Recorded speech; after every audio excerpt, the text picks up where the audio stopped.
우리 인생은 보이지 않는 전쟁의 연속이라고 할 수가 있습니다. 한 가지 문제를 해결하고 이제 좀 살만하다 싶을 때에 이전보다 더 크고 강한 문제가 우리 앞을 가로막을 때가 있습니다. 오늘 본문의 여호수아와 이스라엘 백성들이 딱 그런 모습입니다. 그들은 하나님의 도우심으로 가나안 중부와 남부를 정복했습니다. 아모리 5왕을 진멸하였고 남부 지역 7왕을 진멸했습니다. 그야말로 놀라운 승리를 할 수가 있습니다. 하나님께서 그들과 함께 하신 증거이고 역사입니다. 하지만 이들의 기쁨도 잠시 가나안 북부 지역의 절대 강자인 하소랑 야빈을 중심으로 한 거대한 연합군이 결성되었다는 소식이 들려옵니다. 이전과는 비교가 되지 않을 정도의 대적들입니다. 오늘 본문은 이 거대한 대적들과 싸워서 승리하는 내용이 소개되고 있습니다. 이 시간 우리를 두렵게 하는 여러 가지 문제와 두려움 앞에서 우리가 어떻게 그것들을 대적하고 물리치고 승리할 수 있는지 오늘 말씀을 통해서 함께 살펴보도록 하겠습니다. 오늘 말씀은 하소랑 야빈이 이 소식을 들었다 이렇게 시작합니다. 하소랑 야빈은 당시 가나안 북부 지역에서 가장 크고 강력한 세력입니다. 오늘 본문 10절에 보면요. 하솔은 본래 그 모든 나라의 머리였다 이렇게 기록하죠. 이는 야빈이 단순히 한 성읍의 왕을 넘어서 가나안 여러 부족과 도시국가들을 주도하고 통제할 수 있는 최고의 실권을 가진 사람임을 드러내고 있습니다. 실제로 그는 이스라엘의 정복 소식을 듣자마자 북방의 여러 왕들에게 전가를 보내서 거대한 연합군을 결성하는 치밀한 정치적인 역량을 보여주었습니다. 또 그가 이끄는 북방연합군은 해변의 수많은 모래에 비유될 정도로 압도적으로 지금 그 위용을 드러내고 있습니다. 유대 역사가였던 요세푸스가 기록했던 책에 보면요. 이때의 이제 군인들의 숫자를, 연합군의 숫자를 보병 30만, 기병 1만, 병거 2만 대에 이르는 가공할 화력을 갖추고 있었다. 이렇게 전하고 있습니다. 이런 북부 지역의 연합군이 이스라엘과 이제 싸우려고 메론 물가에 진을 치고 있습니다. 자, 그들을 바라보는 여호수아와 이스라엘 백성들의 입장에서는 두려움에 빠질 수밖에 없었을 것입니다. 자, 이 두려운 순간 하나님께서 여호수아에게 말씀합니다. 6절 중반절에 보면요. 그들로 말미암아 두려워하지 말라. 내일 이맘때에 내가 그들을 이스라엘 앞에 넘겨주어 몰살시키리니. 아멘. 자, 한번 이 당시 상황을 한번 우리 함께 상상을 해보시기 바랍니다. 여호수아는 여리고성과 아이성 전투 그리고 아모리의 5왕과의 전투 또 이어지는 남부 지역의 왕들과의 전투에서 하나님의 놀라운 능력을 경험했습니다. 여리고성은 여러분 화살 하나 쏘지 않고 성벽이 무너졌죠. 아모리 5왕과의 전쟁에서는 하나님께서 우박으로 대적들을 치셨고 심지어 해와 달이 멈춰서서 이스라엘의 승리를 도왔습니다. 그리고 이어지는 남부 7왕과의 전쟁 역시 하나님께서 도우셔서 그들을 단번에 진멸할 수가 있었습니다. 이쯤 되면은 여호수아와 이스라엘 백성들의 사기는 하늘을 찌르고도 남을 정도였을 것입니다. 이제는 어떤 대적들이 몰려와도 두려워하지 않고 담대히 싸울 수 있을 것 같습니다. 그런데 말입니다. 사람은 그런 존재가 아니에요. 어제까지 하나님의 놀라운 능력과 표적을 경험했음에도 오늘 만나는 대적과 문제 앞에서 두려워하고 위축되는 것이 우리 사람들의 모습입니다. 복음서에 보면요. 예수님은 오병이어 칠병이의 표적을 드러내셨어요. 제자들은 그 현장에서 주체적으로 그 놀라운 표적과 이적이 동참하였고 주님의 능력을 경험하였습니다. 심지어는 예수님과 함께 바다를 이제 배 타고 지나가는데 그 풍랑이 이는 바다 위를 걸어오시는 주님을 그들이 보았고 또 친히 풍랑을 잠잠케 하시는 주님도 그들이 경험했습니다. 자, 그럼에도 그들은 여전히 어떤 문제를 만나면 염려하고 두려워하죠. 지금 하나님께서 여호수아에게 말씀하시는 그것이 말씀이 이것입니다. 그들로 말미암아 두려워하지 말라. 이게 무슨 말입니까? 눈에 보이는 숫자 때문에 두려워할 필요가 없고 또 그들의 말과 병거를 보고 두려워하지 말라 하는 것입니다. 왜냐하면 하나님께서 그들과 함께 하실 것이고 하나님께서 그들을 도우시기 때문입니다. 자, 6절 중반절에 보면요. 내일 이맘때에 내가 그들을 이스라엘 앞에 넘겨주어 몰살시킨다 이렇게 말씀하죠. 이 부분을 표준 세번역 성경에 보면은 내가 그들을 이스라엘 앞에서 다 죽이겠다 이렇게 번역하고 있습니다. 성도 여러분, 오늘 우리를 두렵게 하는 것들이 무엇이 있습니까? 내가 감당하기에는 너무도 버거운 일들일 수 있고 내가 전혀 경험해보지 못한 상황일 수가 있습니다. 그것이 나에게는 문제일 수 있지만은 그러나 하나님에게는 아무런 문제가 없다는 것을, 되지 않는다는 것을 우리가 잊지 말아야 됩니다. 여러분, 문제는 내가 하나님을 믿고 하나님을 얼마나 의지하느냐 하는 데 있습니다. 예수님과 제자들이 갈릴리 호수를 항해하는데 큰 광풍이 불어서 금방이라도 배를 삼킬 듯이 달려듭니다. 이에 제자들이 배 뒤편에서 주무시는 주님을 깨우면서 우리가 다 죽게 되었는데 주님은 그렇게 잠만 주무시고 계십니까? 이렇게 외쳤죠. 이때 주님이 뭐라고 했어요? 일어나셔서 어찌하여 두려워하느냐 이 믿음이 작은 자들아 하시면서 풍랑을 꾸짖어 잠잠게 하였습니다.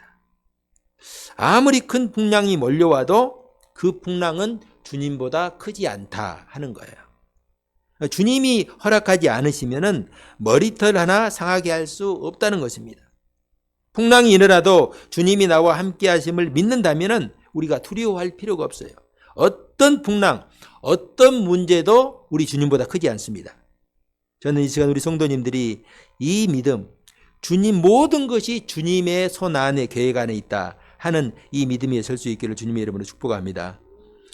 이어서 하나님은 여호수아에게 아주 특별한 명령을 하나 내리시는데요. 자, 7절 중반절 다시 보면은 너는 그들의 말 뒷발의 힘줄을 끊고 그들의 병거를 불사르라 하는 말씀이죠. 자, 당시 여러분 말과 병거라는 것은요. 당시 고대 전쟁에 있어서 가장 강력한 무기이고 이 군대의 전투력이라고 할 수 있어요. 여러분 지금으로 말하면은 장갑차나 탱크와 같은 무기로 비유할 수가 있습니다. 여러분 상대방이 지금 장갑차 끌고 탱크 끌고 오는데 소총으로 그 대적을 상대할 수가 있습니까? 자, 그렇다면은 이제 하나님께서 함께 하셔서 전쟁에서 승리한 이후에 적들이 가지고 있었던 이런 말이나 또 병거 이런 아주 그 당시에 최신식 이런 어떤 전쟁 장비를 보유하게 된다면은 이 이스라엘 백성들은 더 강력한 힘을 가질 수 있을 것입니다. 그런데요, 하나님은 바로 그것을 염려하고 있습니다. 지금까지 이스라엘이 전쟁에서 승리할 수 있었던 비결은 오직 하나, 그들의 힘과 능력에 있지 않습니다. 오직 승리는 하나님께 있습니다. 그렇기 때문에 이스라엘은 온전히 하나님만 의지해야 합니다. 만약 이스라엘이 적들의 말과 병거를 소유하게 되면 어떤 일이 벌어질까? 당연히 그들의 전투력은 올라가겠죠. 그러면 그들은 하나님을 의지하지 않고도 이길 수 있다는 생각을 할 수가 있습니다. 이것은 이미 아이성 전투에서도 경험한 그런 적이 있어요.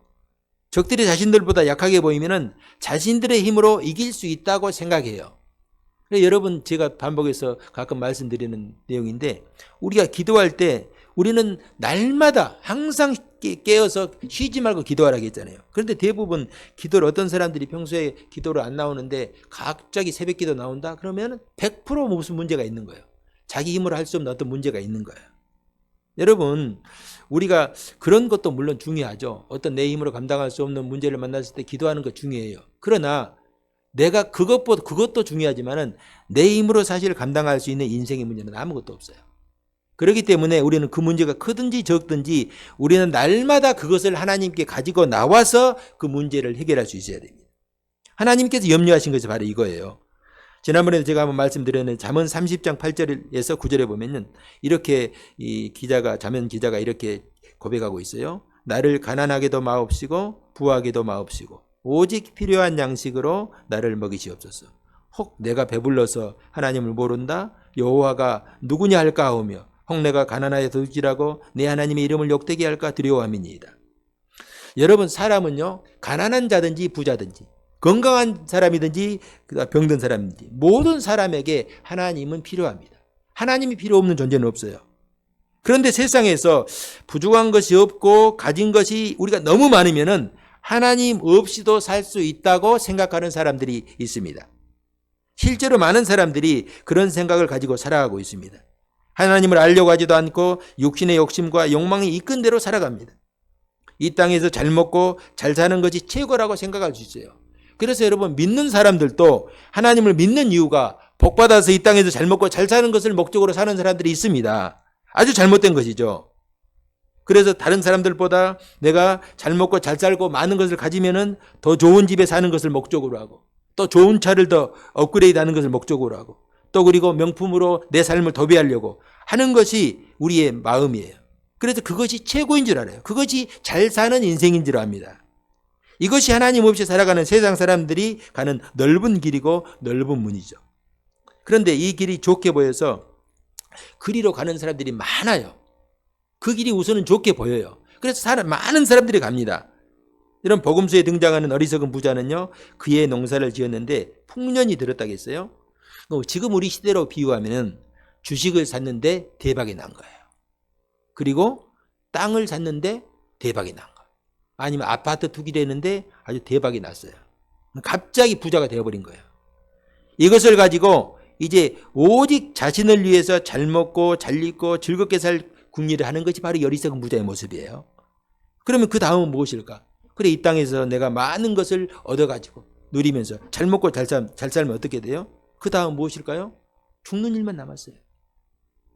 하나님의 관심은 그걸 향하고 있어요. 우리가 얼마나 많은 것을 가졌는가, 얼마나 많은 것을 누렸는가를 하나님께서 보시잖아요. 그 다음에 어쨌다는 것인가? 그걸 가지고 어떻게 살았는가? 여러분, 우리의 마지막이 죽음이고 하나님 앞에 서야 될 심판대가 있다는 사실을 우리가 결코 잊지 말아야 돼요. 이 땅에서 너무 우리가 잘 먹고 잘 살면요, 다 잊어버리는 거예요. 어린아이들이 밖에서 노는 것이 너무 재미있으면 저녁에 집에 가가지고 저녁밥 먹을 생각을 하지 않고 밖에서 노는 것처럼 마찬가지예요. 우리의 인생의 마지막 때가 다가오고 있습니다. 화살과 같이 우리의 세월이 지나가고 있어요. 우리가 주님 앞에 설 날이 다가오고 있는데 과연 우리는 그 죽음 앞에서 무엇을 준비하는가? 잠언 기자는 그래서 내가 배불러서 하나님을 모른다 할까 두려우니 나를 부하게 마옵소서.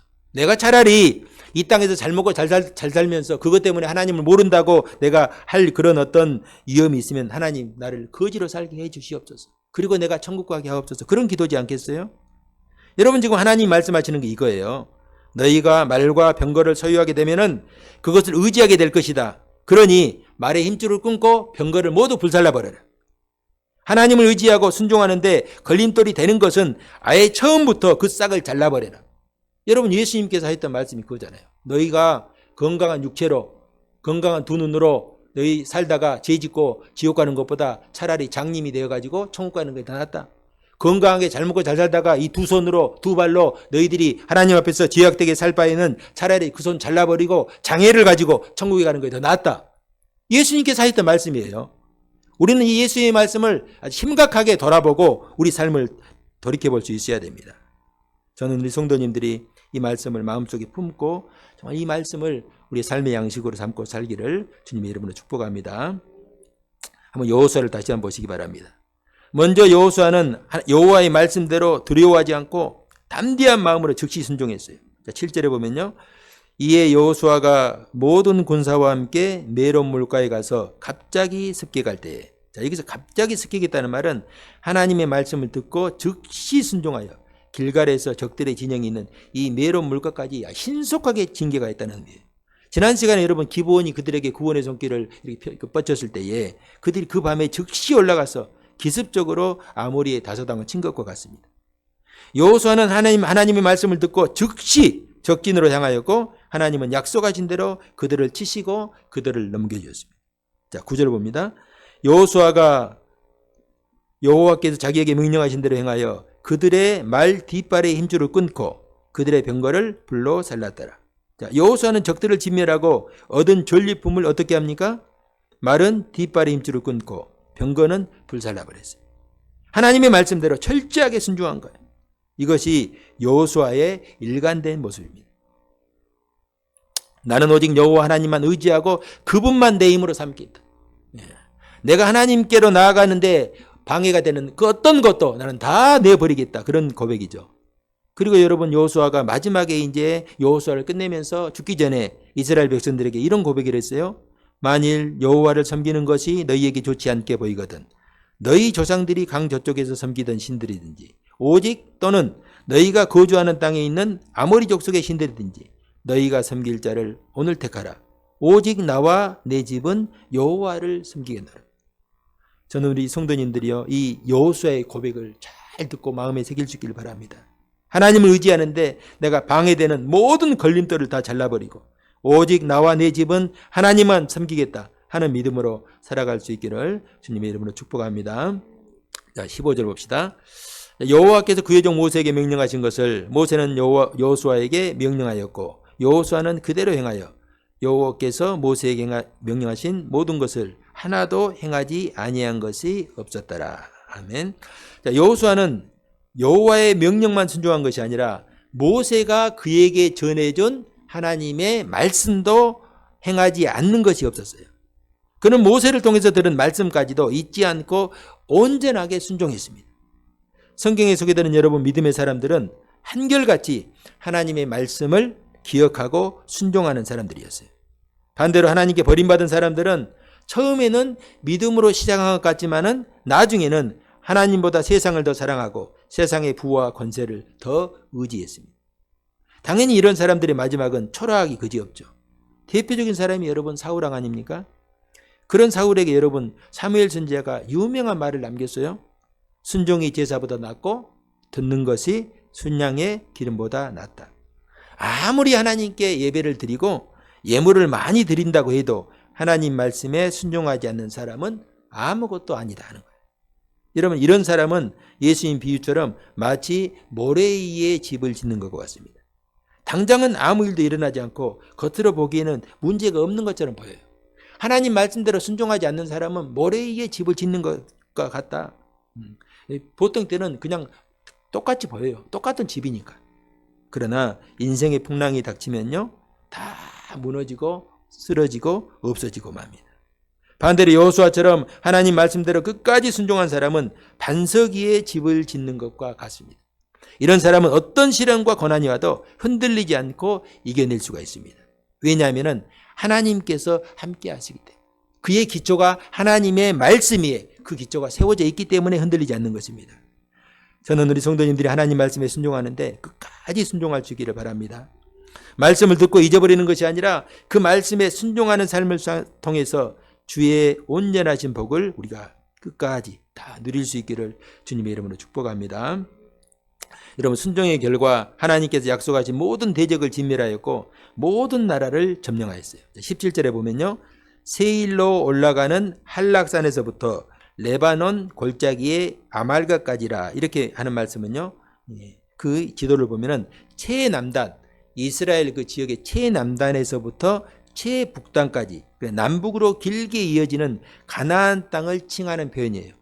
나중에 이런 표현이 또 비슷한 표현이 나오는데 단에서부터 브엘세바까지. 이 말은 제일 북쪽이 단이거든요. 그러니까 제일 아래 광야에 이르는 브엘세바. 그러니까 우리말로 표현하면요. 백두에서 한라까지. 한라에서 백두까지. 그런 의미죠. 하나님 말씀에 철저하게 순종한 여호수아는 하나님이 약속하신 대로 가나안 모든 성읍과 왕들을 다 진멸하였습니다. 자, 21절 우리 다 같이 한 목소리로 합독합시다. 시작. 그때에 여호수아가 가서 산지와 헤브론과 드빌과 아납과 유다 온 산지와 이스라엘의 온 산지에서 아낙 사람들을 멸절하고 그가 또 그들의 성읍들을 진멸하여 바쳤으므로 이스라엘 땅에는 아낙 사람들이 하나도 남지 아니하였고 가사와 가드와 아스도데만 남았더라. 아멘. 자, 여기서 말하는 그때는 이스라엘이 가나안 땅의 모든 지역을 정복한 때, 이 구체적인 연대는 기록되어 있지 않지만 다 나이 계산해 보면요 한 7년 정도 세월이 흘렀어요. 그때에 여호수아가 가나안 온 산지에서 아낙 사람들이 누구를 가리킵니까? 거인족, 네피림족, 거인족을 가리키죠. 이 거인들을 다 멸절하였고 또 그들의 성읍을 진멸하였습니다. 여러분 이들이 이 광야에서 가나안 땅을 정탐했을 때 12명의 정탐꾼들이 그 땅을 정탐했어요. 그 중에 이제 여호수아 갈렙도 들어있죠. 그때 여러분 여호수아 갈렙이 어떻게 증언을 했어요? 그 땅을 정탐하고 나서 하나님이 우리와 함께 하시니까 그들은 우리의 밥이라. 그때 말했던 그들을 누구를 가리키냐면 가나안의 이 거인족을 가리켜요. 믿음은 바라는 것도 실상이라 그랬잖아요. 믿음은 바라는 대로 믿고 우리가 순종하면요 이루어지는 거예요. 여호수아와 갈렙이 믿음으로 가나안 땅을 바라보았기 때문에 하나님은 이 두 사람을 가나안 땅에 들어가게 하셨고 결국은 그들이 봐왔던 땅을 차지하게 했습니다. 그런데 10명의 정탐꾼들과 그들의 보고를 들은 이스라엘 백성들이 가나안 땅의 이 거인족들과 그들의 철병거를 보고 두려워했어요. 두려워하는 것은 어쩔 수가 없어요. 왜냐하면 실제로 우리 눈에 보이는 그런 어떤 시각적인 것을 보고 우리의 감정이 두려움이 일어나는 것은 우리가 어떨 수가 없죠. 그런데 문제는 두려움이 찾아오니까 그것 때문에 하나님을 불신하는 거예요. 두려움이 우리에게 찾아온 건 어쩔 수 없는데 그 두려움은 하나님을 바라보고 이겨내야 되는데 그 두려움이 하나님을 이겨버린 거예요. 그러니까 두려움으로 끝나지 않고 하나님의 말씀을 불신하는 자리까지 가버린 거예요.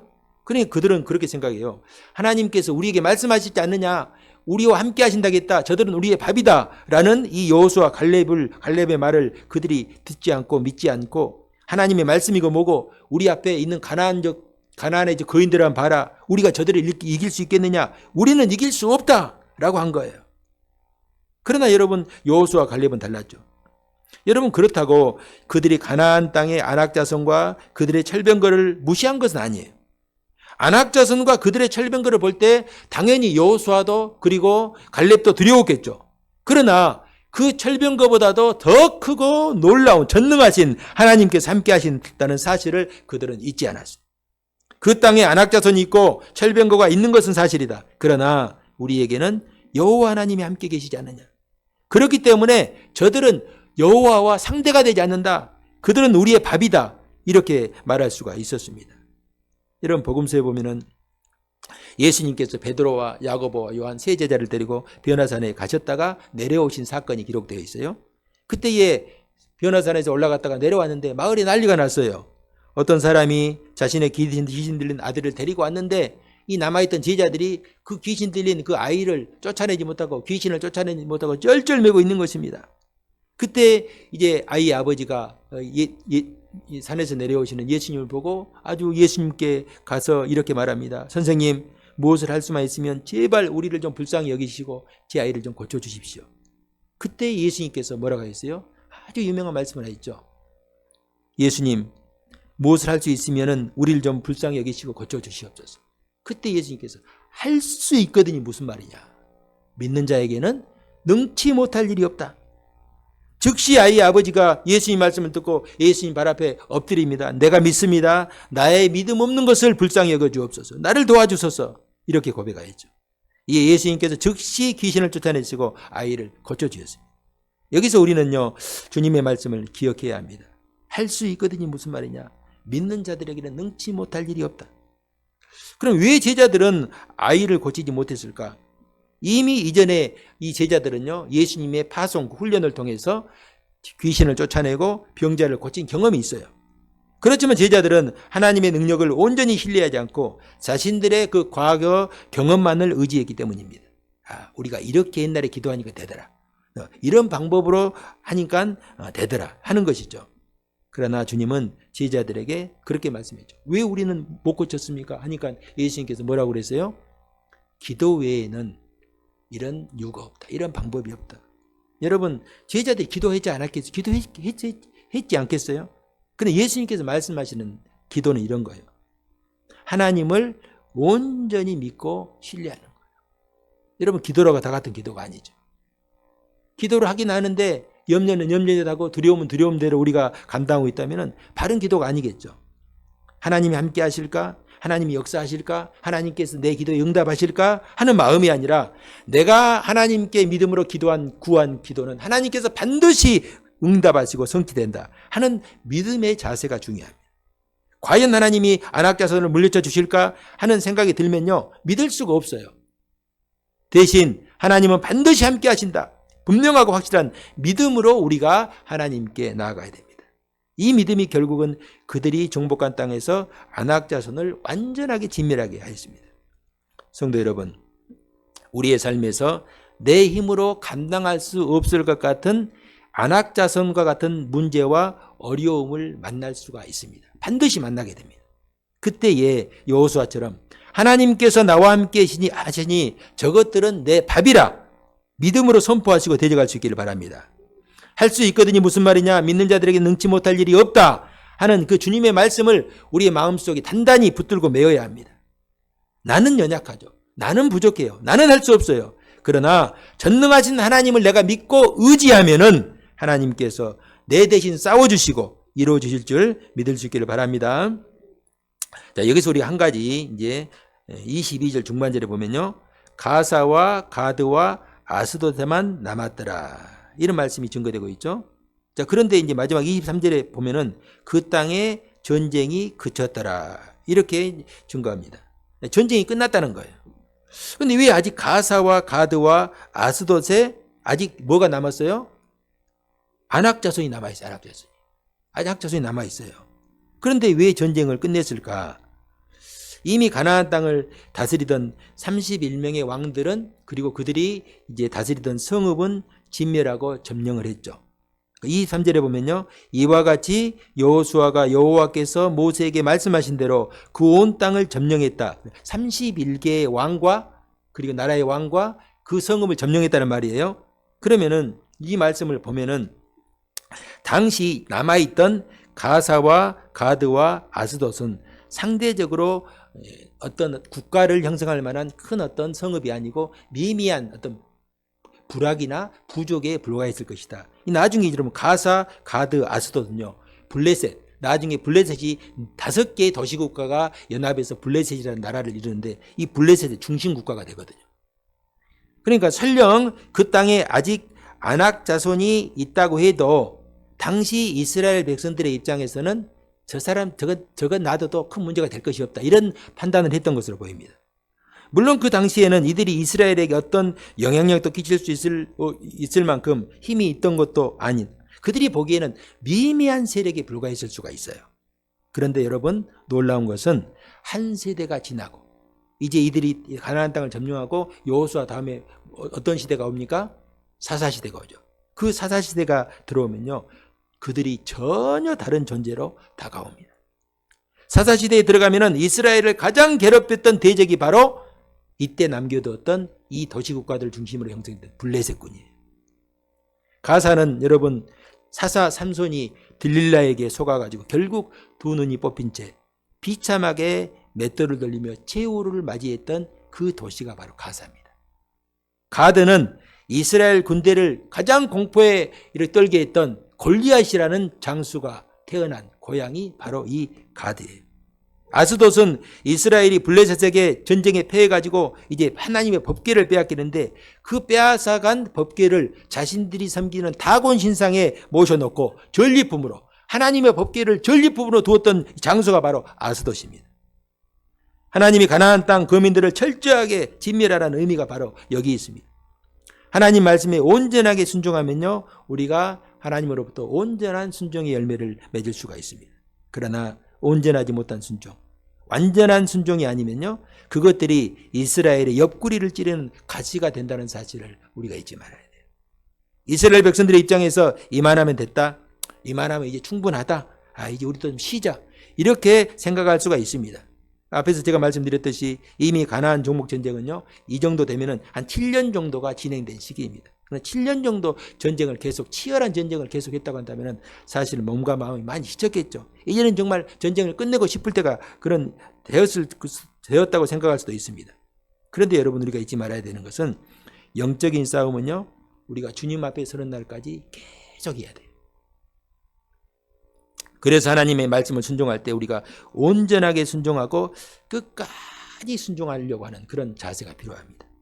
여러분 신앙생활은요 적당히 하고 대강하는 것은 절대 없어요. 요한계시록 예수님께서 말씀하셨잖아요. 너희들이 차든지 뜨겁든지 해라. 적당히는 없어요. 미지근하면 내가 그냥 토에 내쳐버린다. 여러분 신앙생활에 적당히는 없어요. 여러분 이런 말 가끔 들을 수가 있어요. 신앙생활 어중간히 해, 적당히 해 라는 말은요 절대 우리 주님이 주신 말이 아니에요. 이건 마귀가 속삭이는 소리입니다. 신앙생활에서 적당히 대강이라는 말은 어디에도 없어요.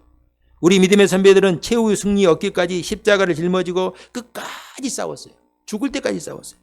주님도 최후 승리 얻기까지 싸우시다가 십자가에서 죽으셨고 12사도, 사도 바울 그리고 모든 신앙의 선지자들은요 끝까지 싸우다가 죽을 때까지 신앙의 영적인 싸움을 하면서 죽었어요.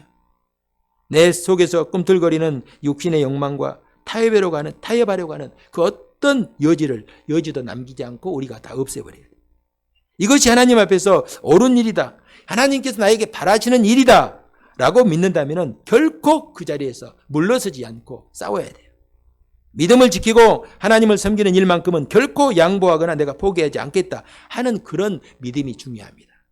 저는 우리 성도님들이 이런 믿음으로 이 험하고 어두운 세상을 살아갈 수 있기를 주님의 이름으로 축복합니다. 사랑하는 성도 여러분, 우리를 두렵게 하는 여러 가지 문제들을 만났을 때 결코 두려움 때문에 물러서지 않기를 바랍니다. 세상 그 어떤 것보다도 크고 전능하신 하나님, 우리의 하늘 아버지가 늘 우리와 함께 계십니다. 말의 힘줄을 끊고 병거를 불살랐던 여호수아처럼 오직 나는 하나님만 의지하겠다라는 믿음을 붙들 수 있기를 바랍니다. 하나님을 섬기고 의지하는데 방해가 되는 것들은 과감하게 내가 잘라버릴 수 있기를 바랍니다.